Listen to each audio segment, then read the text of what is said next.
Hello, welcome to this very special edition of the Pace Report. I'm Brian Pace reporting live at this year's 2024 National Grid International Jazz Festival here in Clinton Square, here in downtown Syracuse, New York. Blessing the band stage with a very special tribute to Eddie Lockjaw Davis is Detroit's own James Carter. Now tonight, James decided to do a very special tribute to the great Eddie Lockjaw Davis because of what he brought to the game as far as the Hammond B3 trio, as well as the tenor saxophone battles with him and Johnny Griffith. We also sit down and reflect on his legacy, and we also sit down and talk about the next generation of musicians that are coming up. So sit back, relax, and enjoy highlights of Mr. James Carter at this year's 2024 National Grid Syracuse International Jazz Festival here in Clinton Square, here in the heart of downtown Syracuse, here on the Pace Report.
a pleasure to sit down and break bread with you, my friend. Yes, the bread has been a little on the, how shall one say,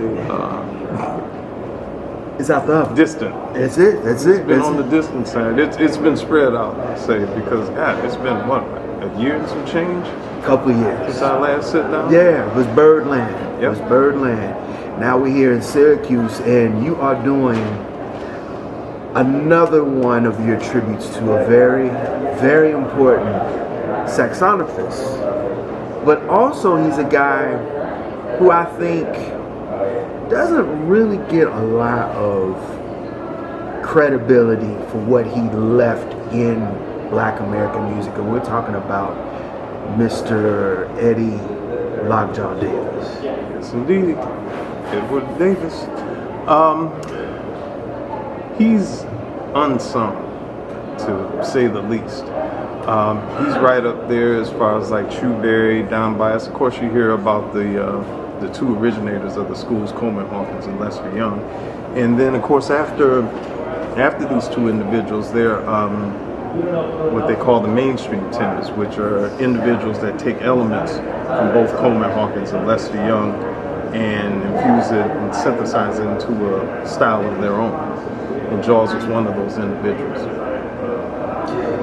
You know, there's a couple of things that he was part of. He was part of the Count Basie Orchestra, but he also, during the late 50s and 60s, he was very responsible of the trio. I'm talking about the organ and saxophone with Shirley Scott.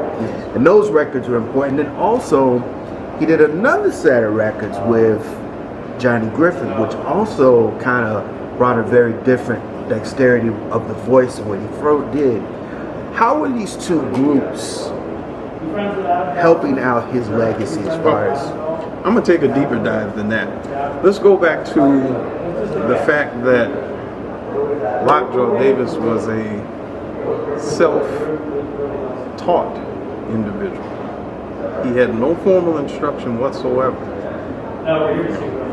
And with that informal instruction, within a matter of 8 months, he was a professional.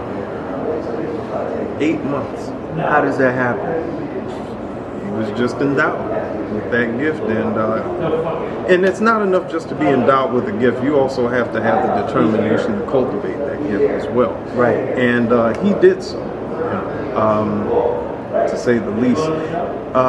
When I mentioned the mainstream tenors beforehand, there's one that immediately pops out, and that's Ben Webster.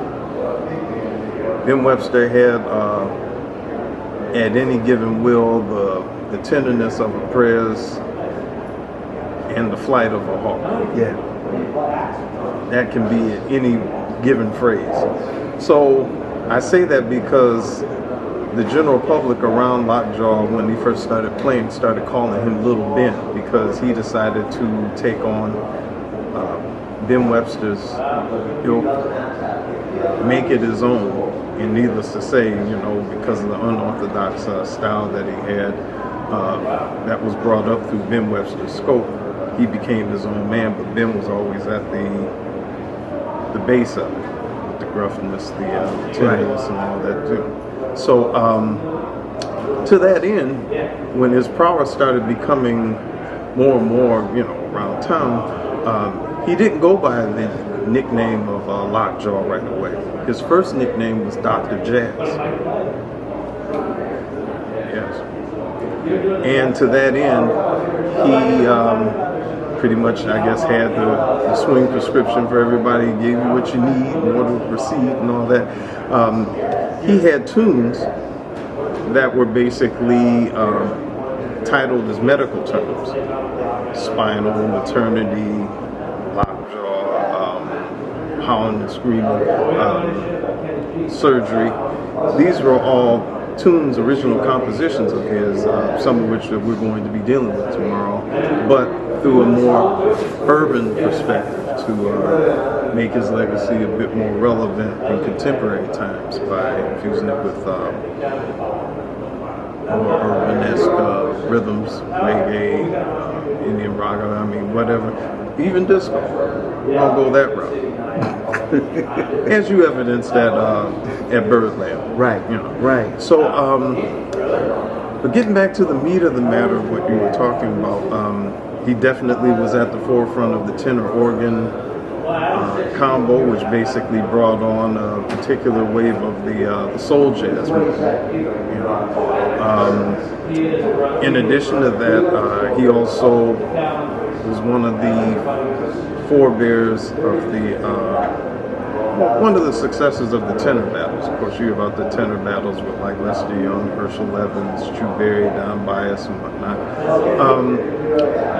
He brought a group together, and it's like the two groups that really come to mind as far as the quote-unquote tenor battles were concerned were, of course, Jaws and Griffin, and, of course, Gene Ammons and Sonny Stitt. Here's one thing that I find very interesting about tenor battles and how tenors are recorded if there's one or two or more on a particular recording. The one whose style is closest to Coleman Hawkins always goes first for the most part, and then of course the one who's more akin or has a lighter tone or approach that's more akin to Lester Young goes second. Why was that? It was I don't know. It wasn't a written rule, I think. But as I started listening to even classics like 1 O'Clock Jump and Time Out on Count Basie's, Herschel Evans went first. Right. Herschel Evans was always a stone Hawkins. He sure and was. of course, Prez himself. Right. You know, he was there as the archetype of the second, the modern, happening. And I think that there's some sort of link where, of course, Hawk was the granddaddy of the tenor, and then here comes this alternate style. Same with Jaws and Griff. For the most part, Jaws was always the cat that went first. Always. Griffin come in second. Same with Jug and Stitt. They were both brought up by Lester Young, but Jug had the more, Yeah. He could play to a different tone. In fact, Buster Williams said,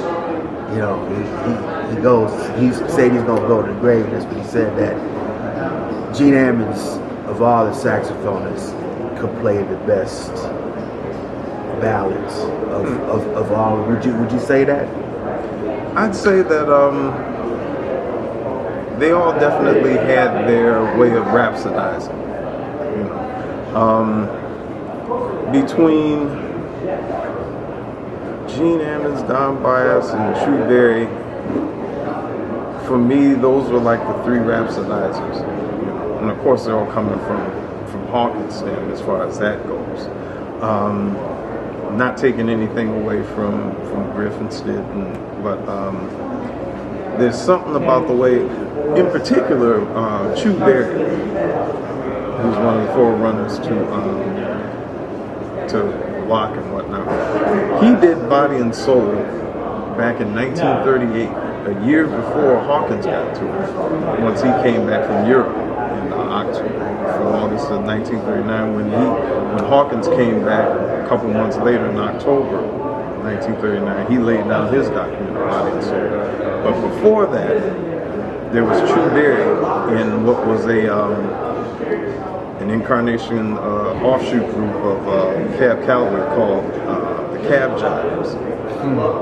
And Chu and Roy Eldridge were at the front line. So Chu plays the first chorus, the first full chorus, without doing any mention of any of the melody. Hawkins gets the credit for that, but actually it was Chu that did it chronologically first in 1938. And when you listen to his first opening lines, that first A section,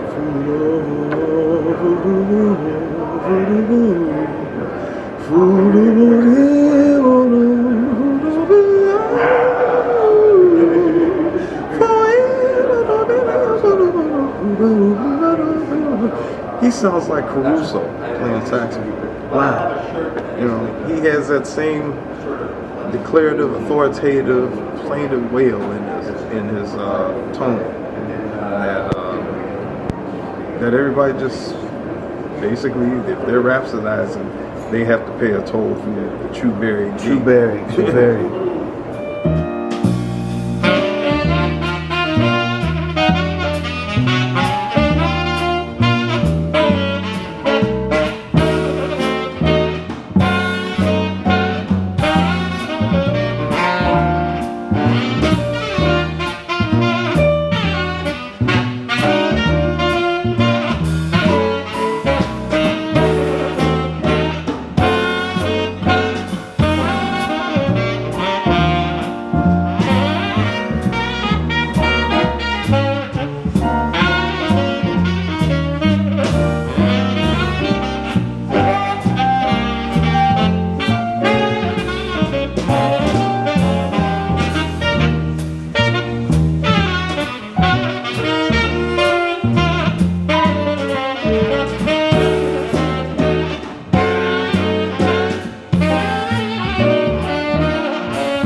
Lockjaw made some really funky records, especially in the 60s. And it's really, I want to touch on something you talked about, soul jazz. Would it be safe to say he's one of the forefathers of the soul jazz movement that would eventually take place in the 60s? Oh yes, most definitely. Just by having the components, I mean, with Shirley Scott and Arthur Edgeo on drums, that group pretty much laid the groundwork for soul jazz. Why? Particularly on the organ. Yeah. On the organ, right. Why do you think that, like you said, he's an unsung? Because we talk about Stitt, we talk about Gene Ammons, we talk about Prez, we talk about some of the most important saxophonists of their era, but Eddie kind of under the radar. Well, I think the main thing that really comes to mind with Jaws was that he spent a whole lot of time apprenticing in big bands. Before he was with bass, he was actually with Lucky Millinder for a spell. And there was some talk about him actually being with Louis Armstrong for a hot spell as well, too, before Lucky Millinder in the 40s. There's also the fact that his first group on his own, Eddie Davis and his Reboppers, he had Fats Navarro as his foil. And he was really on the other cusp of the modern end as well too, but he still retained his swing era roots, as evidenced in most of the compositions, which were based off of blues or rhythm changes. But he also had some compositions of his own too that didn't have a particular cadence or whatever that they followed. He was funky before it even became a word. Right. I mean, you could hear in his playing, like when he would yodel, I had always called this yodel, when you have like,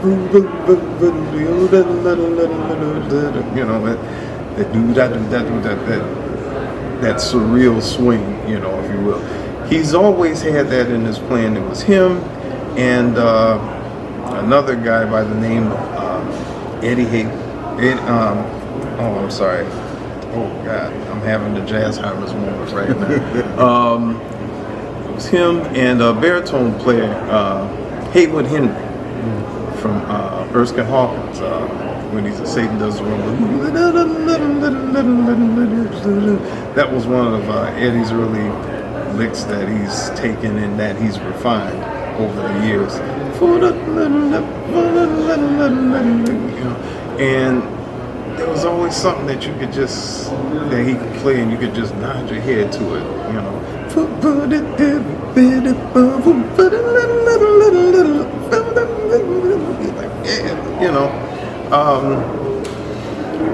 his later albums that also had a tinge of like the Latin, African, Afro jaws,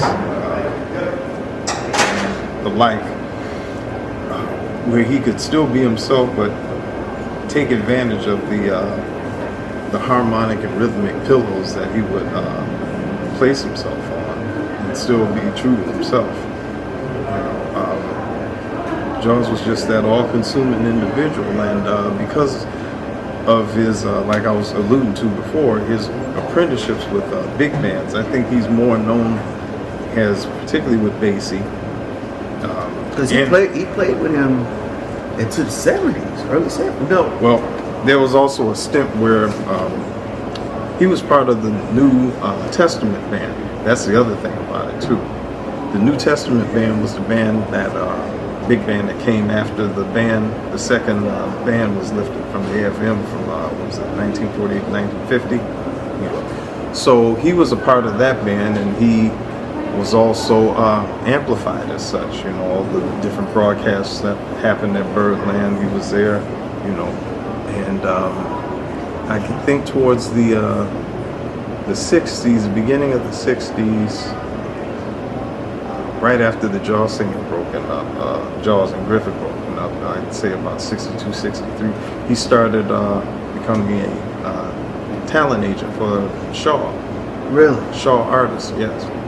Was this? He stopped playing for a while. Why did he do that? Was it money or was it? No, it was that lucrative where I guess he was feeling more comfortable in cultivating new coming talent, and maybe there might have been, like with Prez, maybe some musical stagnancy that happened, you know, in dealing with the Basie band, you know, because that's what Prez was going through. Also coupled with the fact that Herschel Evans had passed the year before he left in '39, and he left. Prez left in '40. Right. And Don Byas took his place. I did not know that. Yeah, the first seminal recording that came out through Byas and with the Basie band was the Harvard Blues. Okay. Check that out. 43. 43.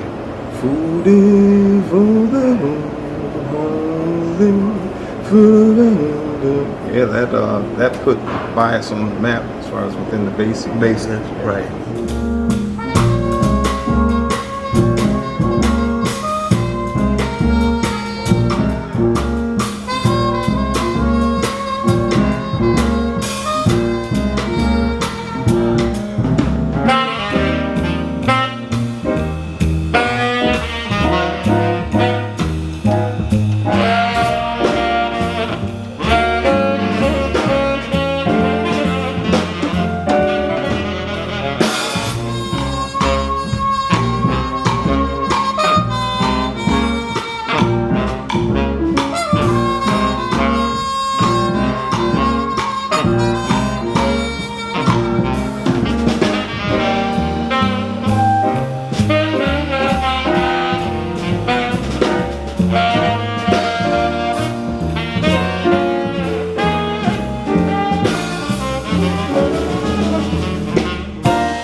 We want to go into soul jazz. So we touched on it earlier. The 60s, rhythm and blues and the blues were dominant music in the 50s and 60s, and even early 70s. James, the baritone sax, which you play all the saxes. Why was it from, I would say maybe the late 40s until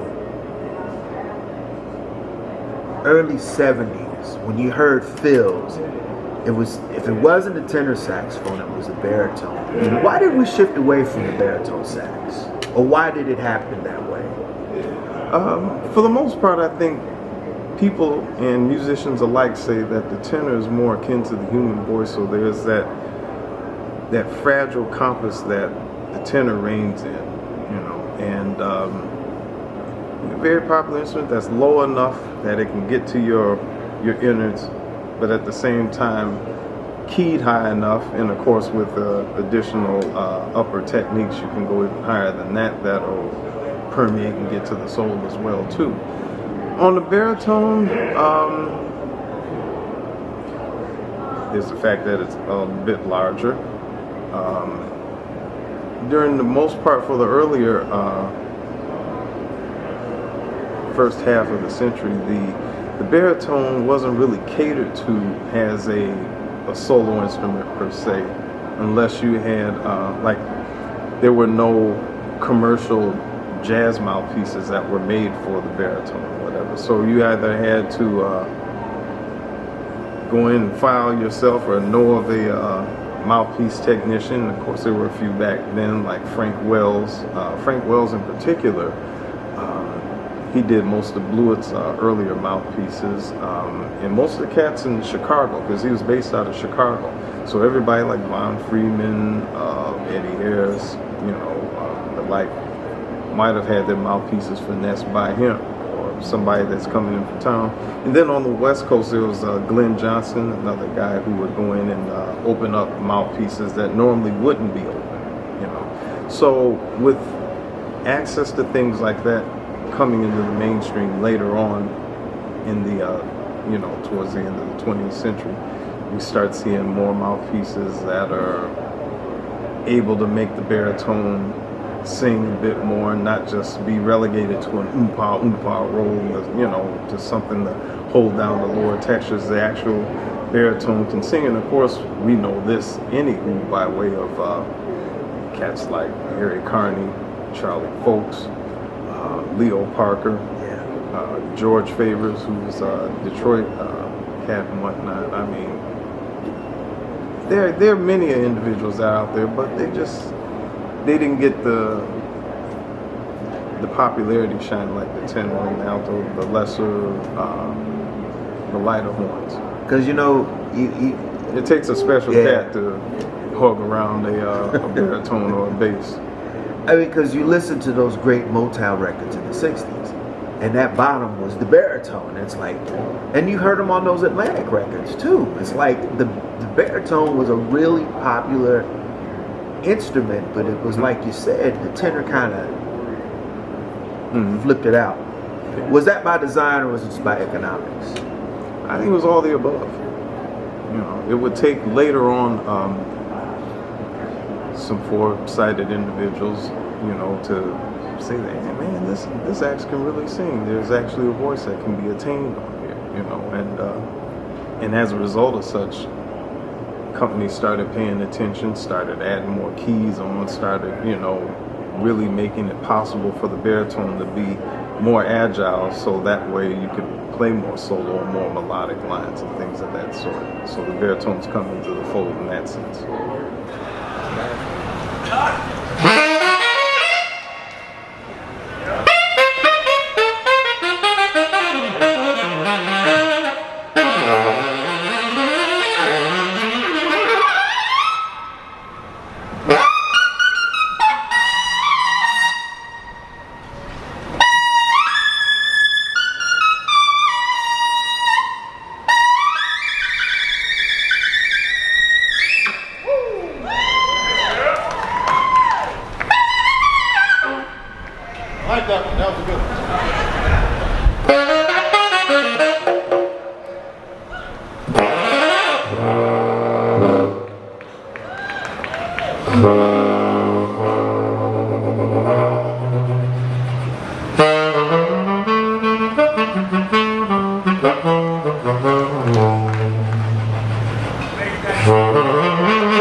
One of the primary things that I'm going to be doing now with these interviews with musicians like yourself, I want to ask you about your take on education, learning this history, learning the music, and also how to develop the ear.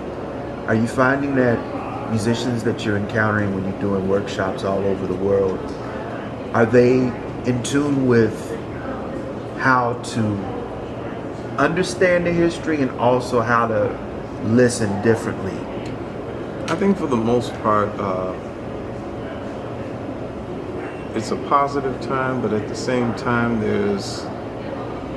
you got to get away from double clicking the mouse and being online. And I think it's a beautiful thing to be online, but at the same time, in fact, I was just in Oklahoma with the Jazz in June festival there with Vincent Herring, and we had a meeting with the Summer Jazz Collective Big Band, which is a big band comprised of individuals from around the Texas, Oklahoma area. And it seemed to me, we talk more about what you see online, YouTube clips, Instagram clips, this, that, and other. I mean, those are great to run around and check out.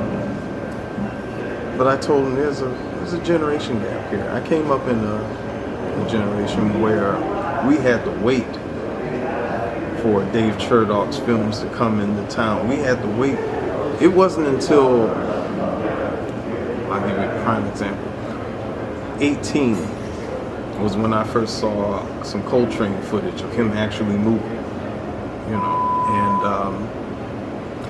I was blown away, because it's one thing to look at a book on Train, and to see pictures of him, you know, that were just frozen in the midst of him playing, and to just feel the passion, the urgency, and the energy that was coming from those pictures. But to actually see him move and to know that there was some continuum that was going on, this actually wasn't nothing that was staged. And to hear the music that went along with it, and how he and the music and the movements and all this became one, it was mind-blowing. And we had to wait for that, as opposed to just going over here now and signing in and click, click, click, and double click there and blam, there we are. You know, we're looking at impressions from 1964. That, you know, we had to wait for that, but we had to go out and buy it. And I think as a result of having to wait for it and making the effort to go out and seek those things and go out and see these individuals playing, of course not trained, but you know, either your local equivalents or somebody that's of the elderly, you know, part of things. That rite of passage has been dwindling as of late. You know, folks not really taking the mentorship, you know, wholeheartedly into hand. I mean, because I'm looking at what Marcus Belgrave produced, even up till he died. You, Regina, Kenny Garrett, I could go on. He made it a point for you to not only play the music, but he made it important for you to carry the music forward. My inspiration is Mr. Donald Washington. First off, if it wasn't for Mr. Donald Washington, I wouldn't have met Marcus in any way, shape, or form. So let's get that straight first off. Donald Washington is my musical father. If it wasn't for him, I wouldn't be sitting here today, because I was going to be a scientist. I was actually going to go into chemicals. I loved the hell out of chemistry and biology, and was one of the first in our neighborhood to actually have a personal computer back in 1978. So my path was somewhat set until the saxophone came in and decided to choose me and said, "No, you got another calling happening." So, and it was Mr. Washington that cultivated that calling, because I was on the verge of quitting. With, incidentally, it was a public school teacher that was brought in from the burbs or whatever, that was the instrumental music director, that had me at a very pivotal point where he could have been encouraging, but instead, "Oh no, you're not going to do this because there's no jazz programs, there's none of this, and you know, and you can't count, you can't read this to a particular proficient level," that, you know, and just very, not to say condescending, but just shooting down, you know, just trotting your spears, just trampling all over. And I was literally just saying, you know what? Between what he said and looking at the people that I admire in the books, they're a lot older than me. Maybe I gotta wait until I get older or something like that. My homeroom teacher, Mr. Pringle, God bless his soul, told my mom that, yeah, this boy thinking about quitting. I heard him playing in the auditorium a little while ago, and I don't think he should. Maybe you should talk to him and all that. I think he's got a future, blah, blah, blah. So my mom got involved, and she talked to my older brother, Kevin. And Kevin was the one that hooked me up with Mr. Washington. And we're talking about an individual, yeah, come on over, let's have an evaluation lesson. So I went over, I played for him. He saw whatever weaknesses and what strengths and all that, and he started writing as I was playing, and gave me things to go and retrieve. And we're going to start next Saturday, $5 a lesson. 5. Not $150, not 200 like every. Oh, I'm 200 an hour. I'm 100 an hour. I'm this, that, and other. You know, but, and I'm quite sure their prices are justified. But this man took his Saturday mornings, 11 a.m. to 2, sometimes 3 in the afternoon. $5 a lesson, not an hour, a lesson. That's somebody that loves, that's some teaching, that's some mentorship for your butt right there. That's what cultivating, you know. He says, oh man, it's just like training, just for the love of it and all that, you know. And this is an individual that got me together on the classical end, where we played etudes out of, you know, the Rubank and the universal saxophone. I said, all right, we're done with that. Let's pull out some Duke and let's, you know, let's get to these Duke and these Coltrane changes and this, that, and that. He did all that inside of that time interval, you know.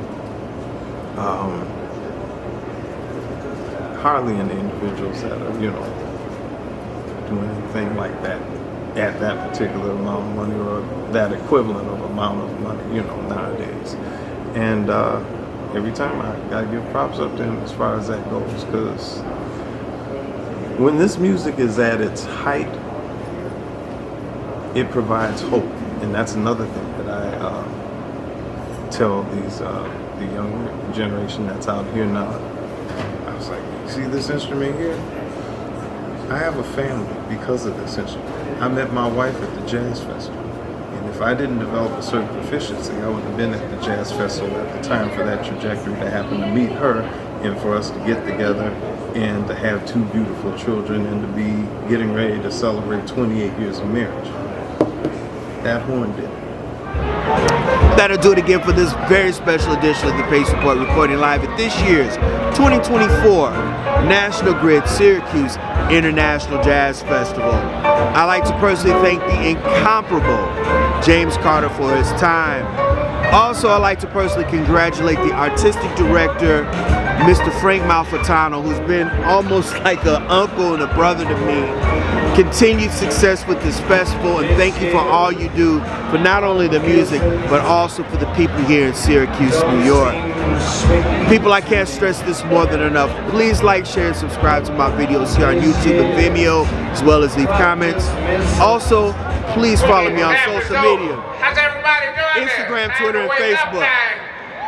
Until next time, remember, if it's in the groove, it'll make you move. This afternoon? Till next time, All right. peace.